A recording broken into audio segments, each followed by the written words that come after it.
Effrayé par cette expérience insolite, Jean-Paul Ier convoque ses 4 cardinaux pour une réunion secrète. Les 5 hommes se rencontrent le 28 septembre 1978. Aucune autre personne n'est présente dans la pièce. À ce jour, on ignore encore précisément ce qui s'est dit. Mais à l'issue de la réunion, le pape passe à l'action et destitue le cardinal Villot de son poste de secrétaire d'État. Le cardinal Villot, dont l'adjoint avait été victime d'un chantage par l'intermédiaire des films du KGB en 1972. Au cours des 6 années qui se sont écoulées, il y a fort à parier que le cardinal lui-même s'est laissé prendre dans la toile des Illuminati. Sa révocation signifie que le pape a découvert au moins une partie du secret obscur. Mais même Jean-Paul Ier ne peut échapper au destin que lui réservent les Illuminati. Ce soir-là, le souverain pontife se retire dans sa chambre plus tôt que d'habitude, emportant des notes détaillées sur la réunion secrète sur lesquelles il doit statuer. À 5 heures le lendemain matin, la préposée la plus proche du pape, sœur Vicenza, est inquiète. Sa sainteté n'a encore jamais dormi si tard. Elle jette un œil à travers la porte. Jean-Paul Ier est assis dans son lit, sa lampe de chevet allumée, comme s'il lisait. Des feuilles sont éparpillées autour de lui. Mais, à la stupéfaction de la sœur, son visage a la même expression figée que celui de Nicodime, l'archevêque russe assassiné quelques jours auparavant. Jean-Paul Ier est mort. Son règne aura duré moins de 5 semaines. Fort de plus de 2 siècles d'expérience dans l'art de perfectionner leurs méthodes secrètes, les Illuminati font disparaître les moindres preuves. Malgré sa destitution par le pape quelques heures auparavant, le cardinal Villot reprend ses fonctions. En tant que plus haut dignitaire de l'Église, il assure désormais l'intérim de la papauté.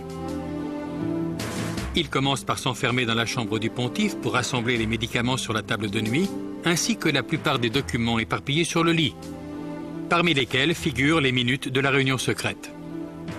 Il s'empare également des bonbons que le pape aimait déguster en lisant, mais aussi de ses lunettes et même de ses chaussons. Tous ces éléments disparaîtront à jamais. Puis le cardinal Villot envoie sœur Vicenza dans un couvent, après lui avoir formellement interdit de dire à quiconque qu'elle avait découvert le pontife mort, ou de raconter ce qu'elle avait vu. À 6h10, il convoque les embaumeurs. Mais ce qui est encore plus étrange, c'est qu'ils arrivent presque immédiatement sur les lieux. Compte tenu de la distance qu'ils avaient à parcourir, il a été estimé qu'ils ont dû être contactés à 4h45. Soit 15 minutes avant que sœur Vicenza ne découvre la mort du pape. À 7h30, la nouvelle est rendue publique. La cause du décès est un arrêt cardiaque. La déclaration indique que le secrétaire du pape, Monseigneur Mag, a découvert le corps. L'heure officielle de la découverte est avancée à 5h30. Lorsque le communiqué est diffusé, les embaumeurs ont déjà fini leur travail, comme ce fut le cas pour l'archevêque russe mort 23 jours plus tôt dans des conditions étrangement similaires. Toute possibilité de pratiquer une autopsie fiable est éliminée. Toute chance de déterminer l'éventuelle origine criminelle de la mort de Jean-Paul Ier est désormais impossible.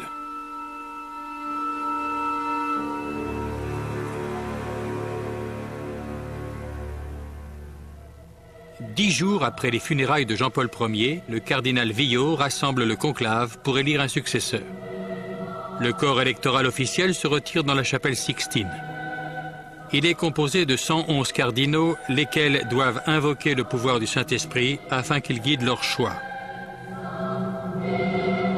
Mais dans les faits, les principaux candidats à la papauté ne sont pas élus derrière les portes closes du conclave. Cette décision se prend dans les restaurants chics de Rome où les cardinaux les plus puissants se retrouvent pour les déjeuners et le souper. Le dimanche 15 octobre 1978, lorsque les cardinaux pénètrent enfin dans la chapelle Sixtine pour la réunion à huis clos, la scène devient le théâtre d'une manipulation politique à tous les échelons. De promesses murmurées entre cardinaux en débat houleux, la tension grimpe à chaque tour de scrutin. Après le 8e vote, une fumée blanche s'échappe du Vatican, signifiant qu'un nouveau pape a été élu. Mais ces volutes blanchâtres annoncent également un sérieux revers pour le KGB et les Illuminati. Le nouveau pape est un Polonais et un anticommuniste acharné, Jean-Paul II. Mais les Illuminati n'acceptent pas facilement la défaite.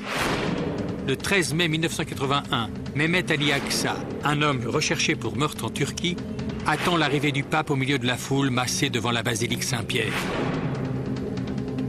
Selon le propre récit de Mehmet Ali, Jean-Paul II est sorti du Vatican dans une Jeep blanche vers 17 h. Lorsqu'il passe à sa hauteur, le Turc brandit son pistolet et tire à 3 reprises avant d'être maîtrisé par la foule. Le pape est gravement blessé, mais il s'en remet et poursuit son pontificat. Ali Akça commence par affirmer qu'il a agi de lui-même. Mais les enquêteurs sont vite convaincus que cet homme instable et dangereux n'est que l'instrument d'une conspiration de bien plus grande envergure. Ali Akça finit par avouer que son acte est le fruit d'une conspiration bulgare orchestrée par le KGB. Des allégations que l'Union soviétique et la Bulgarie s'empressent de démentir. Lorsque le jury condamne Ali Akça à l'emprisonnement à vie, ce dernier semble choqué de devoir porter à lui seul la responsabilité de son crime. Il commence alors à livrer les détails précis de la conspiration aux enquêteurs italiens et lâche tous les noms. Le 25 novembre 1982, Serge Ivanov Antonov, un employé de la compagnie aérienne bulgare, est interpellé à Rome et accusé d'être impliqué dans la tentative d'assassinat. Très vite, la liste des suspects s'enrichit de 3 ressortissants bulgares et de 4 Turcs. Au mois de juillet 1983, lors de son transfert vers un autre centre de détention, Akça s'adresse publiquement aux journalistes en accusant le KGB et les services de renseignement bulgares d'être mêlés à l'affaire. Par la suite, il explique avoir été entraîné en Bulgarie et en Syrie par des agents du KGB, experts en terrorisme international.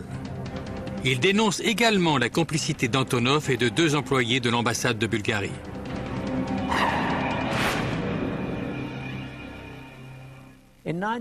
En 1984, le juge italien Lario Martella est convaincu que le KGB et les services de renseignement bulgares sont impliqués dans la tentative d'assassinat du pape Jean-Paul II. Le juge se fonde sur les faits suivants. Akça s'est servi d'un faux passeport parfaitement imité pour s'introduire en Italie. Un document qu'il n'a pu se procurer qu'auprès d'une source disposant de moyens extrêmement sophistiqués. Il disposait également de moyens financiers suffisants pour effectuer de longs séjours en Bulgarie, en Suisse et dans plusieurs autres pays européens. En outre, la preuve a été établie qu'il avait bénéficié d'aides substantielles pour ses activités en Italie, et ce, jusqu'à la tentative d'assassinat. Au printemps, lors du procès des 8 hommes accusés d'avoir participé à un complot visant à l'assassinat du pape Jean-Paul II, les faits commencent à émerger à la surface. Au cours des débats, plusieurs accusés turcs déclarent avoir aidé Akça lors de ses déplacements entre la Turquie, la Bulgarie et l'Italie. Un autre avoue, au cours du procès, avoir versé de l'argent à Akça pour le compte des Bulgares. Un dernier admet lui avoir procuré l'arme du crime dans un restaurant milanais. Mais dans les années 80, après 2 siècles d'infiltration des hauts lieux, les Illuminati ont apparemment pris le contrôle des cours de justice italiennes.